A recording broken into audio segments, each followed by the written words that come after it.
l'exécution du chronogramme de la transition. Et comme disait tout à l'heure le ministre porte-parole du gouvernement, aujourd'hui, au nombre de 10 points inscrits dans le programme de la transition, nous avons présenté aux membres du comité de pilotage et aux membres du comité technique les avancées en termes de mise en œuvre sur les 3 premiers points, à savoir le recensement général de la population et de l'habitation, le recensement administratif à vocation d'état civil et l'élaboration des fichiers électoraux.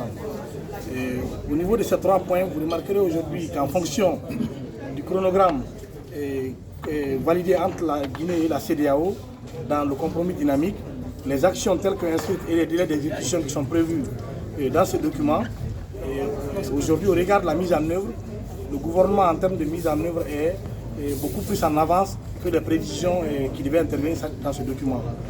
La question principale était l'arrimage entre le fichier d'état civil qui sera élaboré et le fichier électoral. Il est clairement dit dans le programme de la CEDEAO que c'est au 13e mois que le processus d'établissement du fichier interviendra. Donc nous sommes dans ce délai, ce qui a été présenté aux diplomates et le niveau de mobilisation et des ressources pour le financement de la mise en œuvre de ce chronogramme. Donc aucun glissement n'est possible. Jusqu'à preuve du contraire, les 24 mois, comme délai d'exécution du chronogramme qui a été signé dans le compromis dynamique, sont en train d'être respectés à la lettre. Quelques recommandations ont été faites lors de cette rencontre, à savoir l'engagement rapide des partenaires pour la mobilisation des ressources, qui quand même reste l'un des points faibles du processus d'accompagnement du programme de la transition. Merci beaucoup.